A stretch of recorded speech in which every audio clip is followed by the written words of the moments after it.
if we take a look at this first problem, and the first step in simplifying this may be to apply the radical to both the numerator and denominator individually. So the square root of this whole fraction is equivalent to the square root of 50 a to the 8 over the square root of b to the 6th. And then you can simplify each one individually. So are there any perfect square factors you can remove from the numerator 50? This is 25 times 2. The square root of 25 comes out as a 5, and the factor of 2 will stay inside the radical. What about the a's? Again, you have an unwritten index of 2. How many groups of 2 can you remove from the powers of a? 4. Comes out a to the 4th, and how many a's are left inside the radical? 0. So we leave that. There's our numerator simplified. Go down to our denominator. Again, we're looking for this unwritten index of 2. How many groups of 2 can we remove from the powers of b? 3. And how many b's would be left inside the radical? 0. So is this our answer? Not quite. And we need to test for what? Because we had an even index, we do need to test for absolute values. So if we look at the a's, is it possible in this original form that our a's could be a negative number? Yeah. A negative to an even power creates a positive, so therefore you can't take the square root of it. So we need to test the a's. It's completely independent of b. So if in the form that we have right here, if a were a negative and it's taken to a power of 4, would this still guarantee we're never going to have a negative solution? Yeah. So you don't need to worry about absolute values around the a's. Let's test the b's. Can b even be a negative number? Yeah, we take it to an even power, so it becomes a positive. We can't take the square root of that. So again, completely independent of any other variables, b can be a negative. So in this simplified form, if b were negative, would this form guarantee we'd never have a negative solution? No. So what do we need around our b's? Absolute value. Okay, so we have this form. If you were entering this online, it would be 5a to the 4th sqrt for square root of 2 slash to represent your denominator. And then this b can either be the whole thing inside absolute values or just the b. So you can also have 5a to the power of 4 square root of 2 divided by absolute value of b alone cubed. The absolute value can go around the entire quantity or just the b. It doesn't really matter. Okay, so either of these forms would be how you'd enter this online.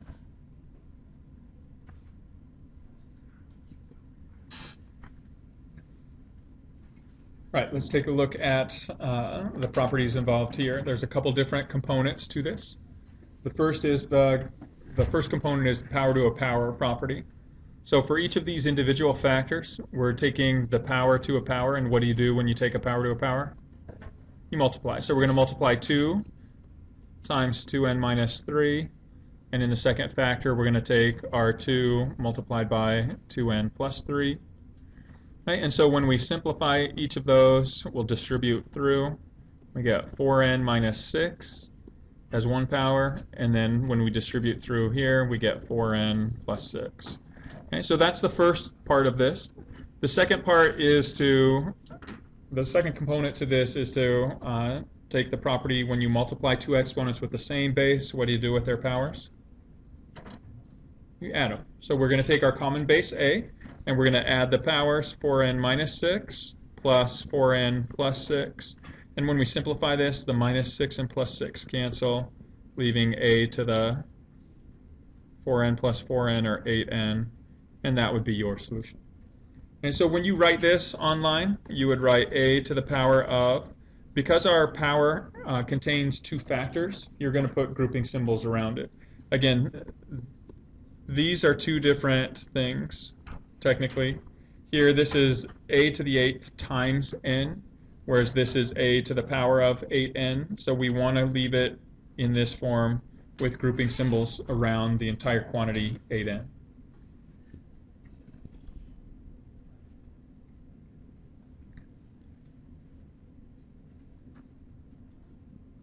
All right, so when we look at this expression, we're going to apply the property that when you divide two exponents with the same base, you do what with their powers?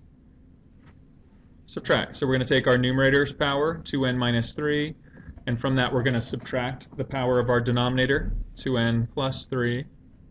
And so if we simplify what we have here by distributing this negative through, we get a minus 2n, a minus 3. The 2n minus 2n cancels, and we're left with a to the minus 6. Okay, so again, depending on how you're asked to answer that, if you leave your answer with the negative power, it's simply going to be a to the power of negative 6. If we wanted to rewrite this using positive powers, we would move our base a to the denominator. That's the application of negative. And then the power of 6 would change. Okay, so either of these would work just fine. Okay, and so online, if you were entering this, a to the power of negative 6 in parentheses, or in this particular case, 1 divided by a to the 6th. You wouldn't need parentheses around this one because order of operations takes care of that, and so you're fine in either of these.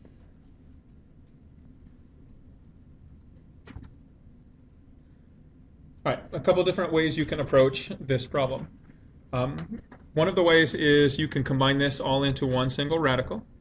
You have an index of 2, an unwritten index of 2, and an unwritten index of 3. When you take a radical inside a radical, you multiply those 3 times 2 to get a new index. And then you're dealing with your 27a to the 6b cubed. Okay, now, what you want to be able to do, you might just see that the a comes out, but you also want to see other things. One of the main things to look for in dealing with radicals, as well as what we're going to cover today in the new material, that is, if you can recognize perfect powers. And so if you look at this expression, what you want to be able to see is 27. Is that a perfect power? It's 3 cubed, right? So you have 3 cubed, you have a to the 6th, which is a squared cubed, and you have b cubed. So you have 3 different bases that are all cubed. So really what you can think of is this is 3a squared b all cubed. Now the reason you want to be able to see that is you can apply the different properties of radicals. You can't have any common factors between a power and index. So the 3 goes into 3 once, 3 goes into 6 twice, and you wind up simplifying this all down into the square root of 3a squared b. Now, once you get it to this point, you can still simplify because when you go base by base, the 3 can't come out, so the 3 is going to stay inside the radical. But what about the a's? How many groups of 2 can you remove from the a's? 1, so that comes out as a to the first, with how many a's left inside the radical? None. And then the b stays inside the radical as well. Okay, so is this your simple or your final answer? No, because what do you need to test for?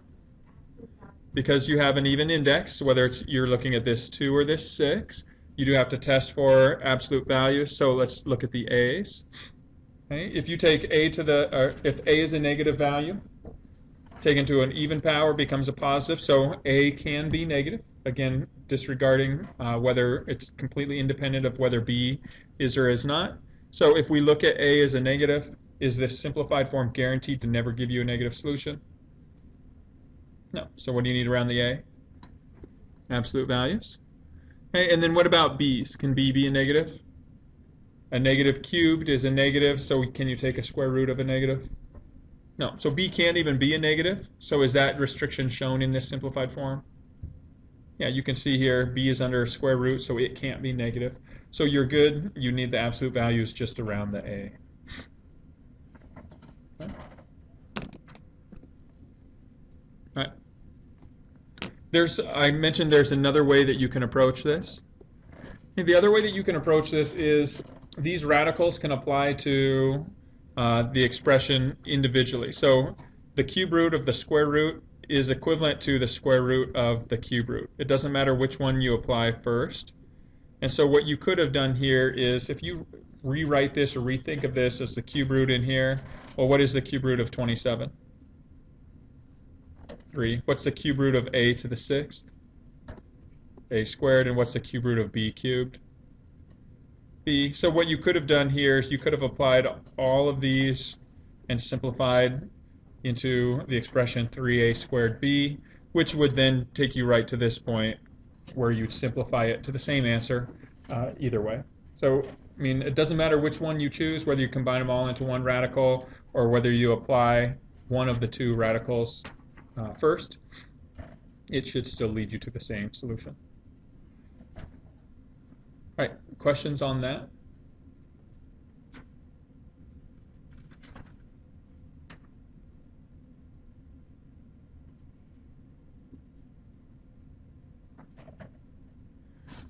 All right, so let's take a look at this last type of problem where you're combining like terms that involve radicals.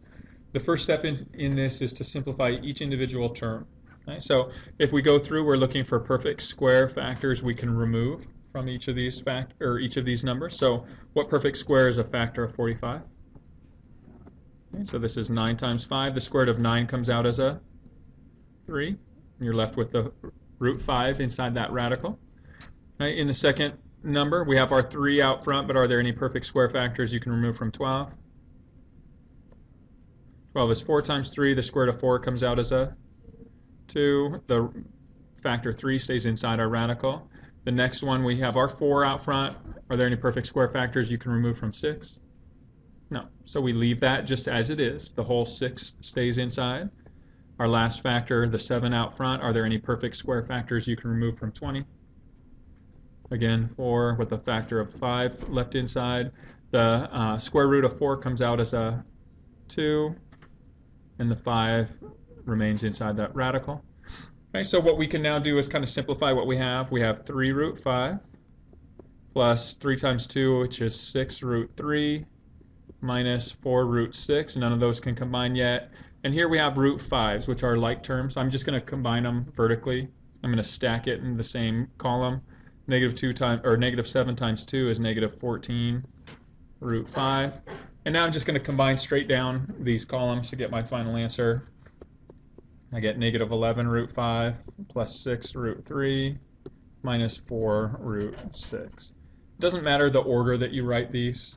And when you enter it online, negative 11 square root 5 plus 6 square root 3 minus 4 square root 6.